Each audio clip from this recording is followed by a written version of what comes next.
ಎಲ್ಲರಿಗೂ ನಮಸ್ಕಾರ. ನನ್ನೆಲ್ಲ ಆತ್ಮೀಯ ಬಂಧುಗಳೇ, ಪ್ರತಿ ವರ್ಷದಂತೆ ದಸರಾ ಹಬ್ಬದ ಈ ವಿಶೇಷ ಸಂದರ್ಭದಲ್ಲಿ ನಮ್ಮ ಕರ್ನಾಟಕ ಸರ್ಕಾರ ದಸರಾ ಕ್ರೀಡಾಕೂಟವನ್ನು ಆಯೋಜನೆ ಮಾಡುತ್ತೆ. ಈಗಾಗಲೇ ಜಿಲ್ಲಾ ಸ್ಪರ್ಧೆಗಳ ದಿನಾಂಕವನ್ನು ಈಗಾಗಲೇ ತಮಗೆಲ್ಲ ತಿಳಿಸಿದೆ. ಮತ್ತೊಮ್ಮೆ ನಾನು ತಮ್ಮ ಗಮನಕ್ಕೆ ತರ್ತಾ ಇದ್ದೇನೆ. ಬೆಂಗಳೂರು ಏನು ನಮ್ಮ ನಗರ ಜಿಲ್ಲಾ ಒಂದು ಸ್ಪರ್ಧೆಯನ್ನು ಇದೇ ತಿಂಗಳ 24 ಮತ್ತು 25ರಂದು ನಡೆಸ್ತಾ ಇದ್ದಾವೆ. ಬಂಧುಗಳದಕ್ಕೆ ಮುಂಚೆ ತಮ್ಮನ್ನು ತಾವು ನೇರ ಸಂಪರ್ಕಿಸಬೇಕಾಗಿ ತಮ್ಮಲ್ಲಿ ಪ್ರಾರ್ಥನೆ ಮಾಡ್ತೇನೆ. ಅದಕ್ಕೊಂದು ಲಿಂಕನ್ನು ಕಳಿಸ್ಕೊಡ್ತೀವಿ ನಾಳೆ. ದಯವಿಟ್ಟು ತಾವು ಅದರಲ್ಲಿ ತಮ್ಮ ಹೆಸರುಗಳನ್ನು ನೋಂದಾಯಿಸ್ಕೋಬೇಕಾಗಿ ತಮ್ಮಲ್ಲಿ ಪ್ರಾರ್ಥನೆ ಮಾಡ್ತೇನೆ.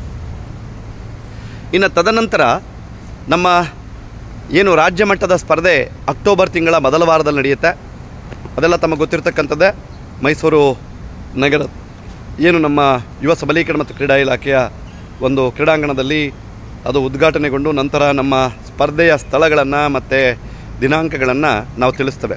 ಸುಮಾರು 3, 4, 5 ಅಥವಾ 4, 5, 6 2 ದಿನಗಳಲ್ಲಿ 4 ದಿನ ಕಾರ್ಯಕ್ರಮ ನಡೀತಕ್ಕಂಥ ವ್ಯವಸ್ಥೆ ಇರುತ್ತೆ. ತಾವೆಲ್ಲರೂ ಸಿದ್ಧರಾಗಿರಬೇಕಾಗಿ ವಿನಂತಿ. ಜಿಲ್ಲಾ ಮಟ್ಟದಲ್ಲಿ ವಿಜೇತರಾಗ್ತಕ್ಕಂಥವ್ರಿಗೆ ಮತ್ತೆ ರಾಜ್ಯ ಮಟ್ಟದಲ್ಲಿ ಅವಕಾಶ ಇರುತ್ತೆ. ಅದಷ್ಟೇ ಅಲ್ಲ, ಕೇವಲ 2 ಸ್ಪರ್ಧೆಗಳನ್ನು ಆಯೋಜನೆ ಮಾಡ್ತಾ ಇದೆ. ಒಂದು ಆರ್ಟಿಸ್ಟಿಕ್ ಸೋಲೋ ಮತ್ತು ಇನ್ನೊಂದು ಟ್ರೆಡಿಷನಲ್. ಸೊ ಹಾಗಾಗಿ ತಮ್ಮಗಳೆಲ್ಲರಲ್ಲೂ ಮನವಿ, ಆಸನಗಳನ್ನು ಈಗ ಕಳಿಸ್ಕೊಡ್ತೇವೆ. ಅದನ್ನು ಚೆನ್ನಾಗಿ ಅಭ್ಯಾಸ ಮಾಡಿ. ಲಾಸ್ಟ್ ಇಯರ್ ಏನಿದೆಯೋ ಅದನ್ನೇ ಸೊ ಅಭ್ಯಾಸ ಮಾಡಿದ್ದೀರಾ.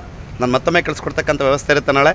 ದಯವಿಟ್ಟು ತಾವುಗಳು ಈ ಒಂದು ಸ್ಪರ್ಧೆಯಲ್ಲಿ ಭಾಗವಹಿಸೋದ್ರ ಜೊತೆಗೆ ಈ ಒಂದು ತಮ್ಮ ಸ್ಪರ್ಧೆಯ ಏನು ಉನ್ನತವಾಗಿರ್ತಕ್ಕಂಥ ಒಂದು ಸಾಧನೆಗೆ ತಮ್ಮನ್ನು ಒಳಪಡಿಸ್ಕೋಬೇಕಾಗಿ ತಮ್ಮಲ್ಲಿ ಪ್ರಾರ್ಥನೆ ಮಾಡ್ತಾ, ಮಹಿಳೆಯರು ಮತ್ತು ಪುರುಷರು 2 ವಿಭಾಗ, ಇದರಲ್ಲಿ ಏಜ್ ಗ್ರೂಪ್ ಇರೋಲ್ಲ. ಪುರುಷರ ವಿಭಾಗದಿಂದ 1, ಮಹಿಳೆಯರ ವಿಭಾಗದಿಂದ 1 ಅಷ್ಟೇ. ಸೊ ಹಾಗಾಗಿ ತಮ್ಮೆಲ್ಲರಲ್ಲೂ ವಿನಂತಿಯನ್ನು ಮಾಡ್ತಾ ಆದಷ್ಟು ಬೇಗ ತಮ್ಮ ಆಸನಗಳನ್ನು ಅಭ್ಯಾಸ ಮಾಡೋದಿರುತ್ತೆ. ತಮ್ಮ ಹೆಸರನ್ನು ನೋಂದಾಯಿಸ್ಕೋಬೇಕಾಗಿ ತಮ್ಮಲ್ಲಿ ಪ್ರಾರ್ಥನೆ. ಪ್ರವೇಶ ಉಚಿತ ಇರುತ್ತೆ.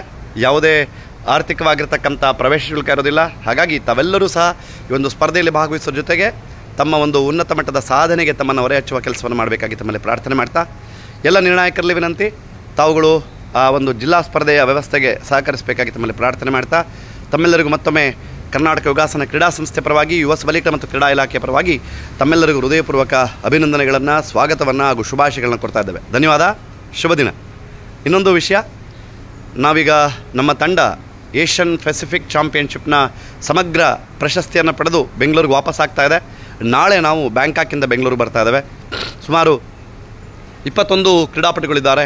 22 ಪ್ರಶಸ್ತಿಗಳನ್ನು ಪಡೆದಿದ್ದಾವೆ.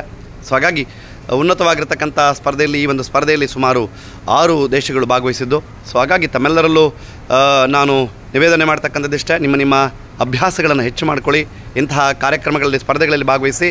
ಮುಂದಿನ ಒಂದು ಸ್ಪರ್ಧೆ ನಮ್ಮ ಮೇ ತಿಂಗಳಲ್ಲಿ ಬಾಲಿಯಲ್ಲಿ ನಡೀತಕ್ಕಂಥ ವ್ಯವಸ್ಥೆ ಇರುತ್ತೆ. ತಾವೆಲ್ಲರೂ ಅದಕ್ಕೆ ಸಿದ್ಧರಾಗಿರಬೇಕಾಗಿ ಪ್ರಾರ್ಥನೆ ಮಾಡ್ತಾ, ನವೆಂಬರ್ ತಿಂಗಳಲ್ಲಿ ಆ ಒಂದು ಆಯ್ಕೆ ತಂಡದ ಸ್ಪರ್ಧೆಯನ್ನು ಮಾಡ್ತೇವೆ. ತಾವುಗಳೆಲ್ಲರೂ ಸಿದ್ಧರಾಗಿ ಆ ಕಾರ್ಯಕ್ರಮದಲ್ಲಿ ಭಾಗವಹಿಸಬೇಕಾಗಿ ತಮ್ಮಲ್ಲಿ ಪ್ರಾರ್ಥನೆ ಮಾಡ್ತಾ, ಮತ್ತೊಮ್ಮೆ ತಮ್ಮೆಲ್ಲರಿಗೂ ಶುಭಾಶಯಗಳನ್ನು ಕೊಡ್ತಾ ಇದ್ದೀನಿ. ಧನ್ಯವಾದ. ಶುಭ ದಿನ.